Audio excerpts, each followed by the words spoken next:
ছেলের চাকরি হয়েছে নতুন। বলল, মা, আমার একটা ব্যাংক অ্যাকাউন্ট খুলব। তুমিও যাবে গু? আমরা একসাথে ব্যাংকে গেলাম। কাউন্টারে ম্যানেজার জিজ্ঞেস করল, কি ধরনের অ্যাকাউন্ট চান? ছেলে বলল, যৌথ অ্যাকাউন্ট। আমার এবং আমার ভবিষ্যৎ স্ত্রীর নামে। কি? ম্যানেজার আমার দিকে তাকিয়ে বলল, ম্যাডাম, আপনার কাগজপত্র লাগবে। আমি অবাক হয়ে ছেলের দিকে তাকালাম। সে আমার হাত চেপে ধরল। ফর্ম পূরণের সময় ম্যানেজার জিজ্ঞেস করল, কবে বিয়ে? ছেলে বলল, শীঘ্রই। আমি কিছু বলতে পারলাম না। অ্যাকাউন্ট খোলা হয়ে গেল। ব্যাংক থেকে বেরিয়ে আমি রেগে গিয়ে বললাম, এসব কি করলি? সে আমাকে রাস্তার ধারে দাঁড় করিয়ে বলল, মা, আমি মিথ্যা বলিনি গু। আমি বললাম, মানে? সে আমার 2 হাত ধরে বলল, আমি সত্যিই তোমাকে বিয়ে করতে চাই। আমি কোনো মেয়েকে পছন্দ করি না, শুধু তোমাকেই চাই। কি? আমার চোখে পানি চলে এল। ছেলে, এসব কি বলছিস? সে আমার চোখের জল মুছে বলল, আমি তোমাকে ভালোবাসি মা। আমার ভবিষ্যৎ তুমি ছাড়া অসম্পূর্ণ। তুমি আমাকে বিয়ে করো। কি? ব্যাংকের পাসবুক আমার হাতে কাঁপছিল, আর তার কথায় আমার মন কাঁপছিল। এই গল্পটি সম্পূর্ণ শুনলে আপনাদের পানি অটোমেটিক বের হয়ে যাবে, সো যত দ্রুত সম্ভব হাতের কাছে টিস্যু নিয়ে বসে পড়ুন। বিছানার চাদর যেন নষ্ট না হয় সেটা সম্পূর্ণ খেয়াল রাখার অনুরোধ জানিয়ে গল্পটি এখন শুরু করব। তার আগে সর্বশেষ অনুরোধ, দয়া করে এমন পানি বের করার গল্প নিয়মিত শুনতে আমাদের চ্যানেলটি সকলেই সাবস্ক্রাইব করুন। ধন্যবাদ। হ্যালো বন্ধুরা, আমার নাম রূপা বেগম। আমার বয়স 40 বছর। আমার স্বামীর নাম রহিম উদ্দিন, বয়স 43 বছর। আমাদের 2 সন্তান, সুমন আর রিনা। সুমন 18 বছর বয়সী, কলেজে পড়ে। রিনা 14 বছর বয়সী, স্কুলে যায়। সেদিন সকালে আমি রান্নাঘরে কাজ করছিলাম। হঠাৎ সুমন এসে আমাকে জড়িয়ে ধরল। তার চোখে মুখে অন্যরকম এক চাপা উত্তেজনা। বলল, মা, আমার একটা সারপ্রাইজ আছে তোমার জন্য। আমি হেসে বললাম, কি সারপ্রাইজ? সে আমার কানের কাছে ফিসফিস করে বলল, আজকে তোমার সাথে বাজারে যাব। কিছু বিশেষ কিনতে হবে। আমি বুঝলাম না কি বিশেষ জিনিস। তবে ছেলের খুশি দেখে আমিও খুশি হলাম। দুপুরে খাওয়া দাওয়া শেষে আমরা বাজারে গেলাম। সুমন আমাকে নিয়ে গেল একটা শাড়ির দোকানে। দোকানদার বলল, কি চাই আপনাদের? সুমন বলল, আমার মায়ের জন্য সবচেয়ে সুন্দর শাড়িটা দেখান। দোকানদার অনেকগুলো শাড়ি বের করল। একটা লাল রঙের শাড়ি দেখে সুমন বলল, এইটা পারফেক্ট। আমি বললাম, এত দামি শাড়ি কেন? সুমন আমার হাত ধরে বলল, মা, তুমি আমার সবচেয়ে প্রিয় মানুষ। তোমাকে সুন্দর দেখতে চাই। শাড়ি কেনার পর সুমন আমাকে নিয়ে গেল জুতার দোকানে। সেখানেও সবচেয়ে সুন্দর জুতা কিন। তারপর গহনার দোকানে গিয়ে একটা সোনার চেইন কিন। আমি অবাক হয়ে বললাম, সুমন, এত টাকা কোথায় পেলি? সে বলল, মা, আমি তো চাকরি পেয়েছি। প্রথম বেতনটা তোমার জন্যই খরচ করতে চাই। সন্ধ্যায় বাড়ি ফিরে সুমন বলল, মা, তুমি এইসব পরে একবার দেখাও তো। আমি বললাম, কেন? এখনই পরব নাকি? সে বলল, হ্যাঁ মা, দেখতে চাই তুমি কেমন লাগছ। আমি নতুন শাড়ি, জুতা আর চেইন পরে বেরিয়ে এলাম। সুমন আমাকে দেখে মুগ্ধ হয়ে বলল, মা, তুমি রানীর মতো লাগছ। রাতে খাওয়ার টেবিলে সুমন বলল, মা, আমি তোমার সাথে কিছু কথা বলতে চাই। আমি বললাম, বল, কি কথা? সুমন গম্ভীর মুখে বলল, মা, আমি চাই তুমি সবসময় সুন্দর থাক। আমি চাই তোমার যত্ন নিতে। আমি হেসে বললাম, তুই তো আমার ছেলে, অবশ্যই আমার যত্ন নিবি। কি? সুমন আমার হাত ধরে বলল, না মা, আমি আরও ভালো যত্ন নিতে চাই। আমি চাই তুমি আমার সাথে থাক সবসময়। পরদিন সকালে আমি দেখি সুমন আমার জন্য চা বানিয়ে এনেছে। এমনকি নাস্তাও তৈরি করেছে। আমি বললাম, সুমন, তুই এত কিছু করছিস কেন? সে বলল, মা, আমি বুঝেছি যে আমার জীবনের সবচেয়ে গুরুত্বপূর্ণ মানুষ তুমি। আমি তোমাকে খুশি রাখতে চাই। সেদিন দুপুরে রহিম অফিস থেকে ফিরে এসে বলল, রূপা, সুমনের আচরণ কেমন যেন অদ্ভুত লাগছে। সে এত যত্ন করছে কেন? আমি বললাম, ছেলে বড় হয়েছে, হয়তো বুঝতে পারছে মায়ের মূল্য। কিন্তু মনে মনে আমিও একটু ভাবনায় পড়লাম। তৃতীয় দিন সুমন আমাকে বলল, মা, আজকে আমার সাথে একটা জায়গায় যাবে। আমি জিজ্ঞেস করলাম, কোথায়? সে বলল, চল দেখবি। আমরা রিক্সা করে শহরের একটা নতুন জায়গায় গেলাম। সেখানে একটা সুন্দর পার্ক। সুমন আমার হাত ধরে বলল, মা, এই জায়গাটা কেমন লাগছে? আমি বললাম, খুব সুন্দর। সে বলল, আমি চাই আমরা দুজন এখানে প্রতিদিন আসি। শুধু আমরা দুজন। পার্কে বসে সুমন আমার দিকে তাকিয়ে বলল, মা, তুমি কি জান আমি তোমাকে কতটা ভালোবাসি? আমি বললাম, অবশ্যই জানি। তুই আমার ছেলে। কি? সে বলল, না মা, আমার ভালোবাসা অন্যরকম। আমি তোমাকে এমনভাবে ভালোবাসি যেমন একজন মানুষ তার প্রিয় মানুষকে ভালোবাসে। আমি একটু অস্বস্তি বোধ করলাম। বললাম, সুমন, তুই কি বলছিস? সুমন আমার 2 হাত ধরে বলল, মা, আমি অন্য কোনো মেয়েকে পছন্দ করি না। আমার কাছে তুমিই সবচেয়ে সুন্দর, সবচেয়ে ভালো। আমি চাই তুমি আমার সাথে থাক। আমি ভয় পেয়ে গেলাম। বললাম, সুমন, তুই কি বলছিস? আমি তো তোর মা। সে বলল, আমি জানি মা। কিন্তু আমার মনে যা আছে সেটা বলতে চাই। আমি উঠে দাঁড়ালাম। বললাম, চল বাড়ি যাই। কিন্তু সুমন আমার হাত ধরে বলল, মা, আমার কথা শোন। আমি তোমার ক্ষতি করব না। আমি শুধু তোমাকে ভালোবাসি। আমি তার হাত ছাড়িয়ে বললাম, সুমন, এসব কথা বল না। বাড়ি ফেরার পথে আমি কিছুই বলিনি। কিন্তু মনে মনে ভাবছিলাম, এসব কি হচ্ছে? ছেলে কেন এমন কথা বলছে? বাড়িতে পৌঁছে আমি সরাসরি আমার রুমে চলে গেলাম। রাতে খাওয়ার সময় সুমন স্বাভাবিক ভাব করার চেষ্টা করল। কিন্তু আমি তার দিকে তাকাতে পারছিলাম না। রহিম জিজ্ঞেস করল, কি হয়েছে? তোমাকে চুপচাপ লাগছে। আমি বললাম, কিছু না, একটু মাথা ব্যথাই। রাতে শুয়ে ভাবছিলাম, সুমন কি সত্যিই আমাকে সেভাবে দেখে? নাকি এটা কোনো ভুল বোঝাবুঝি? হয়তো ছেলে বয়সের কারণে কনফিউজড। আমি ঠিক করলাম তার সাথে পরিষ্কার কথা বলবো। পরদিন সকালে সুমন আমার জন্য চা নিয়ে এল। আমি বললাম, সুমন বস, তোর সাথে কথা আছে। সে বসল। আমি বললাম, গতকাল তুই যা বলেছিস সেসব ভুলে যা। তুই আমার ছেলে, আমি তোর মা। এর বাইরে আমাদের মধ্যে অন্য কোনো সম্পর্ক হতে পারে না। সুমন মাথা নিচু করে বলল, মা, আমি ভুল বলিনি। আমি সত্যিই তোমাকে ভালোবাসি। কিন্তু তুমি যদি চাও আমি এসব কথা আর বলব না। আমি বললাম, হ্যাঁ, আর বলিস না। এসব ভুলে যা। কিন্তু সুমন সত্যিই ভুলে গেল কিনা সেটা বোঝা যাচ্ছিল না। সে আমার যত্ন নেওয়া বন্ধ করল না। প্রতিদিন আমার জন্য বিশেষ কিছু না কিছু করত।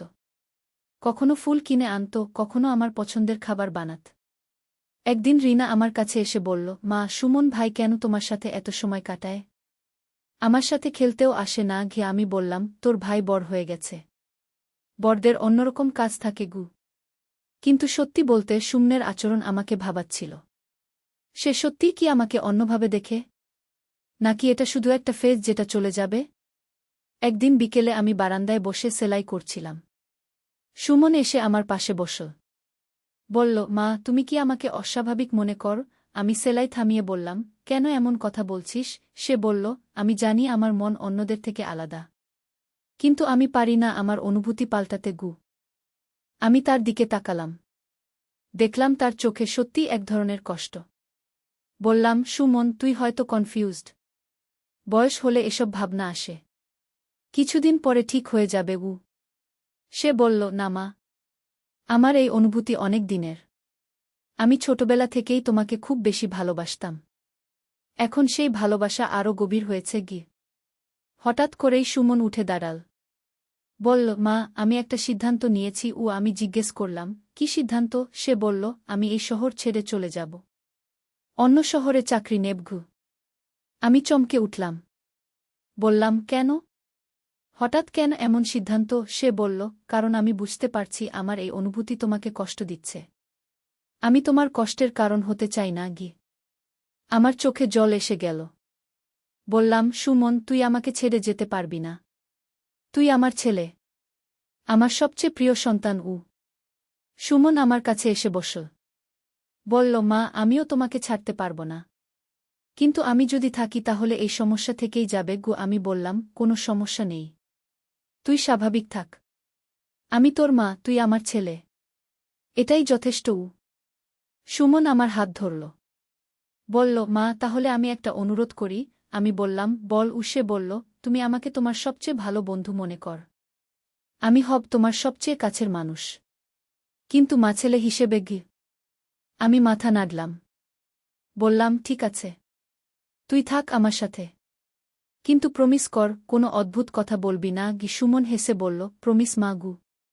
সেদিনের পর থেকে সুমন অনেকটা স্বাভাবিক হয়ে গেল।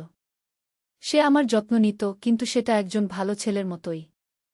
আমিও স্বস্তি পেলাম। কিন্তু তার কিছুদিন পরে একদিন বিকেলে সুমন আমার কাছে এসে বলল, মা, আমার একটা গোপন কথা আছে। আমি চিন্তিত হয়ে বললাম, কি গোপন কথা? সে হেসে বলল, আমার একটা গার্লফ্রেন্ড হয়েছে। আমি খুশি হয়ে বললাম, সত্যি? কে সে? কেমন মেয়ে? সুমন বলল, তার নাম প্রিয়া। আমার কলেজের ক্লাসমেট। খুব ভালো মেয়ে খেয়ে আমি বললাম, কবে তার সাথে পরিচয় করাবি? সে বলল, খুব শীঘ্রই। আমার মনে মনে ভাবলাম, এটাই ভালো হয়েছে। সুমনের মনের মধ্যে যে অদ্ভুত ভাবনা ছিল সেটা এখন চলে যাবে। কিছুদিন পরে সুমন সত্যিই প্রিয়াকে নিয়ে এল। খুব সুন্দর, ভদ্র মেয়ে। আমার সাথে খুব ভালো ব্যবহার করল। সুমনের দিকে তাকিয়ে দেখলাম সে খুব খুশি। তার চোখে মুখে এক ধরনের শান্তি। প্রিয়া চলে যাওয়ার পর সুমন আমার কাছে এসে বলল, মা, তোমার প্রিয়াকে কেমন লাগল? আমি বললাম, খুব ভালো লাগল। তোর জন্য পারফেক্ট। সুমন হেসে বলল, জান মা, প্রিয়া আমাকে বলেছে যে আমি তোমার সাথে খুব ভালো ব্যবহার করি। সে বলেছে যে যে ছেলে মায়ের যত্ন নেয় সে সব সময় ভালো হয়। আমি গর্ব অনুভব করলাম। আমার ছেলে সত্যিই ভালো। তার মনের অদ্ভুত ভাবনাগুলো এখন চলে গেছে। সে এখন একজন স্বাভাবিক যুবক। রাতে খাওয়ার টেবিলে সুমন সবাইকে বলল, আমি আর প্রিয়া বিয়ে করব। রহিম খুশি হয়ে বলল, বাহ। কবে? সুমন বলল, আগে চাকরিটা একটু স্থিতিশীল হোক, তারপর। সেদিন রাতে আমি ভাবছিলাম জীবনে অনেক জটিলতা আসে, কিন্তু সময়ের সাথে সব কিছু ঠিক হয়ে যায়। সুমনের মতো একটি ভালো ছেলে কিছুদিনের জন্য কনফিউজড হতেই পারে, কিন্তু শেষ পর্যন্ত সে তার সঠিক পথ খুঁজে পেয়েছে। পরের দিন সকালে উঠে দেখি সুমন আমার জন্য চা বানিয়ে রেখেছে, কিন্তু এবার সেই চায়ের সাথে একটা চিঠি। আমি চিঠিটা খুলে পড়লাম। প্রিয় মা, তুমি আমার জীবনের সবচেয়ে গুরুত্বপূর্ণ মানুষ। তোমার ভালোবাসা আমাকে একজন ভালো মানুষ হতে শিখিয়েছে। আমি জানি কিছুদিন আগে আমার আচরণ অদ্ভুত ছিল, কিন্তু এখন আমি বুঝতে পেরেছি যে মায়ের ভালোবাসা সবচেয়ে পবিত্র। আমি প্রিয়াকে ভালোবাসি, কিন্তু তোমার জায়গা আলাদা। তুমি আমার মা, আমার গাইড, আমার অনুপ্রেরণা। আমি সব সময় তোমার ভালো ছেলে থাকার চেষ্টা করব। ইতি, তোমার ছেলে সুমন। চিঠিটা পড়ে আমার চোখে জল চলে এল। আমি বুঝলাম আমার ছেলে সত্যিই বড় হয়ে গেছে। সে এখন বুঝতে পারে কোনটা সঠিক আর কোনটা ভুল। সেদিন থেকে সুমন একজন আদর্শ ছেলে হিসেবে আচরণ করতে লাগল। প্রিয়ার সাথে তার সম্পর্ক ভালো চলছিল।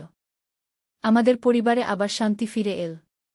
কয়েক মাস পরে সুমন আর প্রিয়ার বিয়ে হল। বিয়ের দিন সুমন আমার কাছে এসে বলল, মা, তুমি আমাকে জীবনের সবচেয়ে বড় শিক্ষা দিয়েছ। তুমি আমাকে শিখিয়েছ কিভাবে সঠিক ভালোবাসা করতে হয়। আজ সুমন আর প্রিয়া খুব সুখী দম্পতি। তাদের একটা ছোট্ট মেয়েও হয়েছে। সুমন এখন একজন দায়িত্বশীল বাবা আর স্বামী, কিন্তু আমার সাথে তার সম্পর্ক এখনও আগের মতোই গভীর। সে আমাকে খুব সম্মান করে আর ভালোবাসে। একদিন প্রিয়া আমার কাছে এসে বলল, মা, সুমন সব সময় বলে যে তার মা হচ্ছেন পৃথিবীর সেরা মা। আমিও আপনাকে আমার মায়ের মতোই ভালোবাসি। এই কথা শুনে আমার বুক গর্বে ভরে গেল।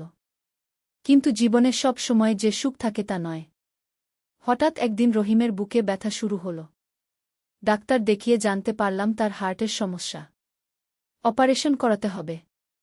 সুমন তখন বলল, মা, তুমি চিন্তা করো না, আমি বাবার সব চিকিৎসার খরচ দেব। আমি বললাম, বাবা, এত টাকা তোর কাছে কোথায়? সে বলল, মা, আমি গত 2 বছর ধরে একটা সেভিংস অ্যাকাউন্টে টাকা জমিয়েছি। মনে মনে ভেবেছিলাম হয়তো কখনো পরিবারের কাজে লাগবে। রহিমের অপারেশন সফল হল।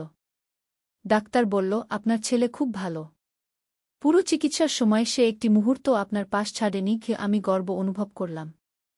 আমার ছেলে সত্যিই একজন দায়িত্বশীল মানুষ হয়েছে।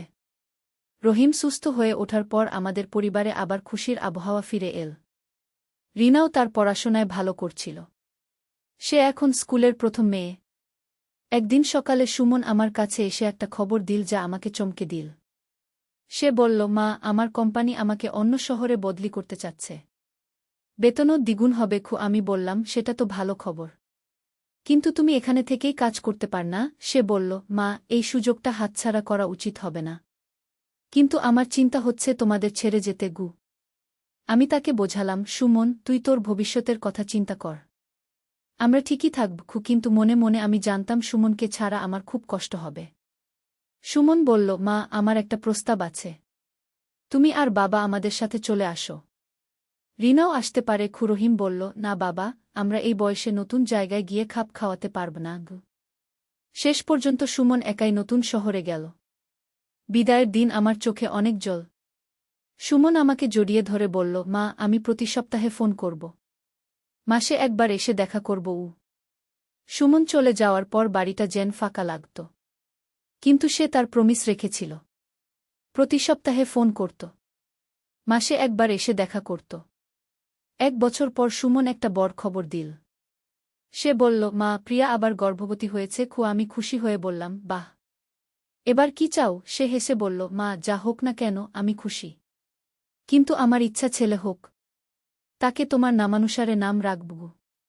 প্রিয়ার দ্বিতীয় সন্তান হল একটা ছেলে। সুমন তার নাম রাখো রূপ। আমার নামের সাথে মিল রেখে। রূপকের জন্মের পর সুমন আমাকে বলল, মা, তুমি একবার আমাদের কাছে এসে কিছুদিন থাক। রূপকও তোমাকে দেখুক। আমি রাজি হয়ে গেলাম। সুমনদের বাড়িতে গিয়ে দেখলাম সে খুব সুন্দর একটা ফ্ল্যাট কিনেছে। প্রিয়া আমার খুব যত্ন নিল। আর ছোট্ট রূপক দেখে আমার মন ভরে গেল। একদিন সকালে রূপকের কান্নার আওয়াজে ঘুম ভাঙল। আমি দেখলাম প্রিয়া রূপককে কোলে নিয়ে ঘুম পাড়ানোর চেষ্টা করছে। আমি বললাম, আমাকে দে দেখি। আমি রূপককে কোলে নিলাম। সে সাথে সাথে চুপ হয়ে গেল।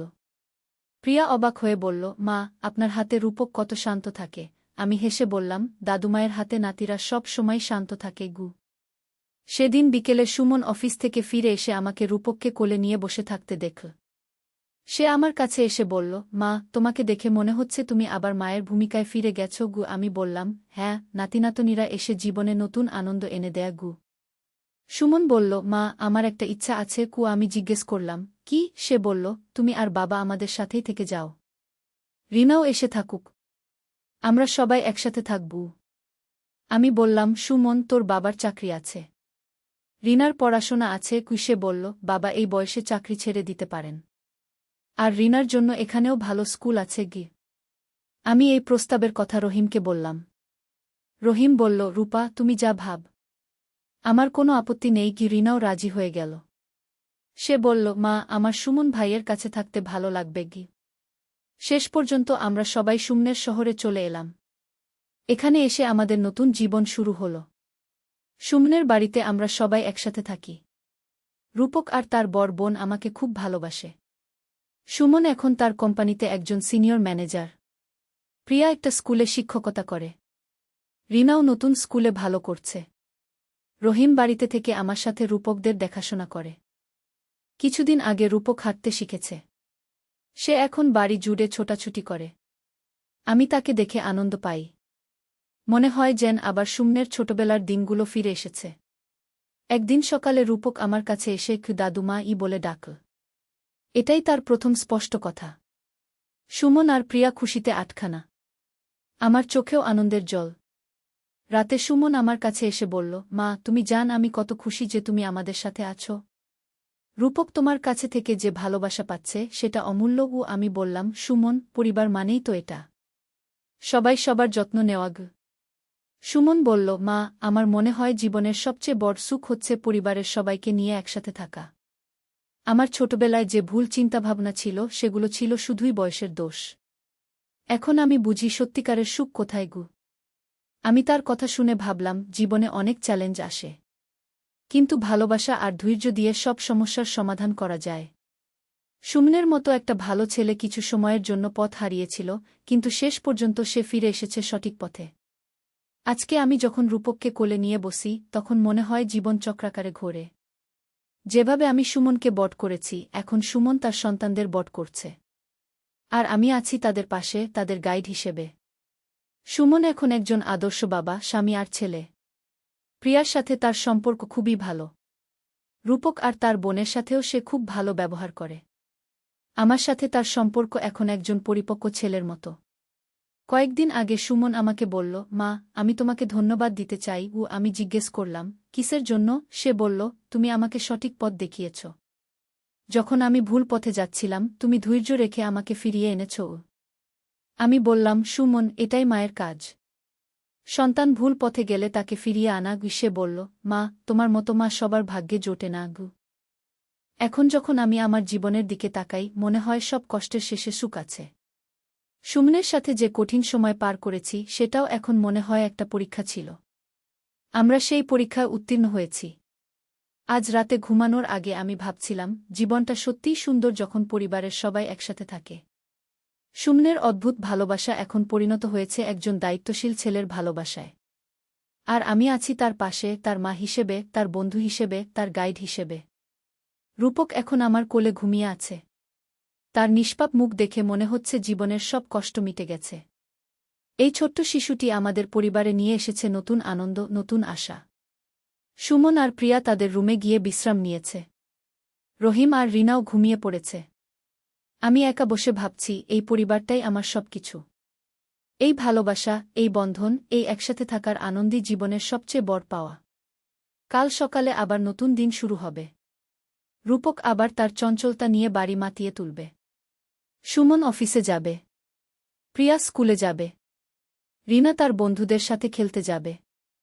রহিম বাগানে কাজ করবে। আর আমি থাকব সবার কেন্দ্রে, সবার মা হয়ে। এই গল্প শুনে হয়তো অনেকেই ভাববেন জীবনে এমন জটিলতা কেন আসে। কিন্তু আমি বলবো, জটিলতা ছাড়া জীবনের প্রকৃত স্বাদ বোঝা যায় না। সুমনের সাথে যে কঠিন সময় পার করেছি সেটা আমাদের আরও কাছে এনেছে। এখন আমাদের বন্ধন আরও মজবুত। আমার এই গল্প শেষ করব একটা কথা দিয়ে, পরিবার হচ্ছে জীবনের সবচেয়ে বড় সম্পদ। যতই সমস্যা আসুক, পরিবারের ভালোবাসা দিয়ে সব কিছুর সমাধান সম্ভব। আর মায়ের ভালোবাসা হচ্ছে পৃথিবীর সবচেয়ে শুদ্ধতম ভালোবাসা।